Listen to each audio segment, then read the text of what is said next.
Super Rugby Trans-Tasman is just around the corner. Who's got the best of the fixtures list? We'll go through each team, kind of give them a wee ranking amongst the Aussie teams and the Kiwi teams to see who's got it easy or maybe who's got it a bit tougher.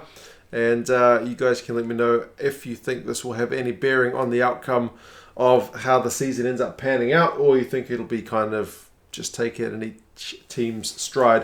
One thing to remember is initially, because there's 5 rounds, you play each of the other country's teams once, so that means an odd number of games. Initially, remember, round 3 was going to be all neutral venues, but with COVID restrictions, they had to scrap the Super Round. So it does mean that some teams have 3 home games and some teams have 2. So that's kind of another thing that I've factored in as to which teams I think are doing better than others. The first of the Aussie teams, the Brumbies, and I honestly think they've got the worst of the Aussie teams' fixtures list. Not only do they start with the away game to the Crusaders, the New Zealand champions, but then they follow up with an away trip to the runners-up in New Zealand, the Chiefs. So you got the 2 best New Zealand teams up first, both away. And then you've got the 3rd best New Zealand team away as well. So you got 1, 2, 3, all New Zealand teams, all away. Then you've got the 2 weakest, if you can call them that, New Zealand teams at home, Hurricanes and Highlanders. But by that point, the Brumbies may already be kind of dead and buried. It remains to be seen. But anyway, I don't think that's a particularly kind fixtures list for the Brumbies. The Reds, I think theirs is actually the best, interestingly, of the Aussie teams' fixtures list. They've got an away trip to Dunedin first, which could be a bit of a banana skin and would be a bit of a mental downer if they lost as the champions of Australia to the 4th best team in New Zealand. But still, following that, they got the Crusaders at home, which should be a titanic battle, especially if both teams win their first games. The Chiefs at home, but I've put an asterisk by that one because it was supposed to be that Super Round. They are playing that one at Townsville, so it's not actually at Suncorp, so it's kind of a home away from home. Then the Blues at home, so 3 game stint at home I really think is pretty nice. And then Hurricanes away. They need to win at least one of those away games and preferably keep their home record strong, but with the Crusaders coming to town, that's not going to be easy.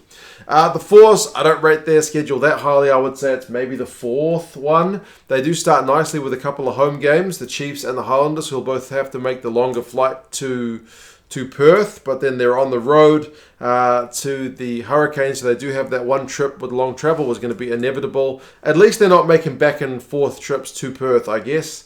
And that game, again, Super Round, so it was supposed to be neutral, but they're going to play it in Napier, so it's the Hurricanes home away from home. Then the Crusaders and Blues away. So you kind of get a mixture. You get the top New Zealand team away, but the 2nd best New Zealand team at home, so it's kind of a mixed bag. But 3 away games is also not preferable to having 3 home games. The Rebels, I would say, is kind of middle of the road. They have the Blues at home first, then 3 away games on the road. Their game against the Highlanders should be a really fun one because it's going to be at Queenstown. Beautiful views there. And then the Crusaders at home. So they've got 2 of the stronger New Zealand teams at home. The Chiefs on the road. So again, you'd rather have 3 home games, but they've got 3 away games. At least they get a trip to Queenstown. And the bottom placed Waratahs, they've got one thing which I'm not a huge fan of, is going home, away, home, away, home. But I'm sure you'd rather that, having 3 home games than 3 away games.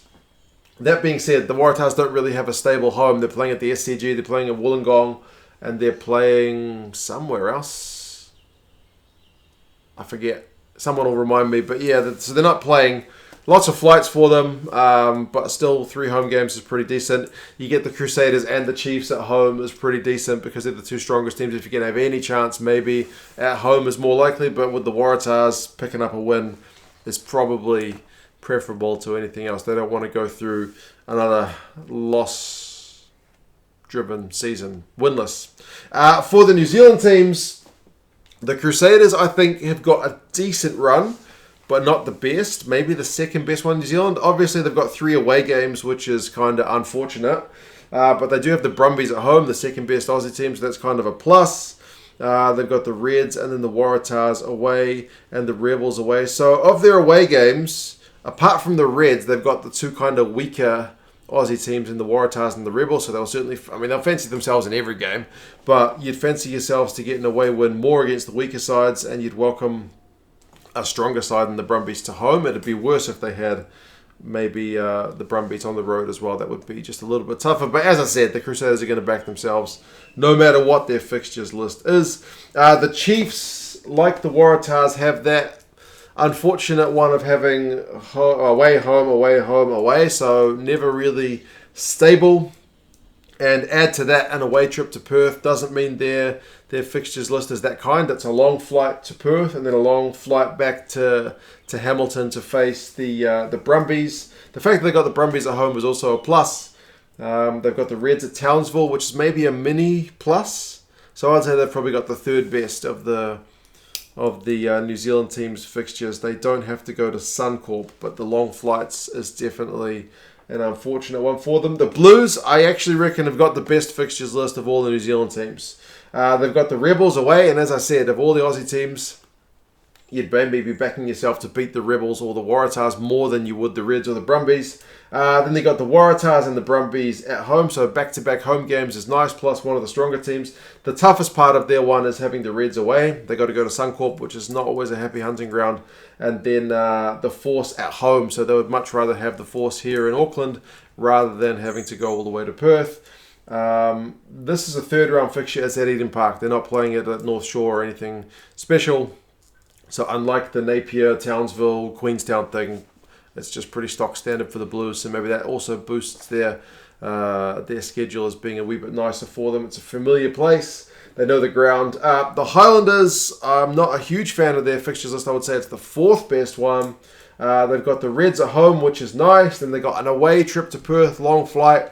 A home game back in Queenstown, so a long flight back, and that'll be multiple transfers. That'll be Auckland and then Queenstown for them. The two of the three home games they've got 3 home games, which is nice, but it's the Rebels and the Waratahs. They do have to go away to Perth, which I said is tough, and then away to the Brumbies. So yeah, not a huge fan of the Highlanders fixtures list. And finally, the Hurricanes, I reckon, have got it worst of everybody. They've only got 2 home games in the Rebels and the Force, and their Force home game is not even at their normal home. It's in Napier, so only 1 true home game, and they have to face the Brumbies and the Reds away. They're the only New Zealand team which has to go away to both Suncorp and to Canberra. So, yes, it is going to be an interesting one, folks. Just to see where the Aussie and the Kiwi teams are at. There's going to be another video out at some point soon about the odds of how these teams are predicted to go. But yeah, what do you guys reckon? Do you think I've kind of got a pretty sensible read on things in terms of how these fixtures lists are going? Or do you think there's some other hidden gems in there that I've missed in terms of what might be advantageous or disadvantageous? Anyway, yeah, you guys take care of yourselves. And let me know your thoughts. I'll talk to you again soon. Cheers, guys. See you later. Bye.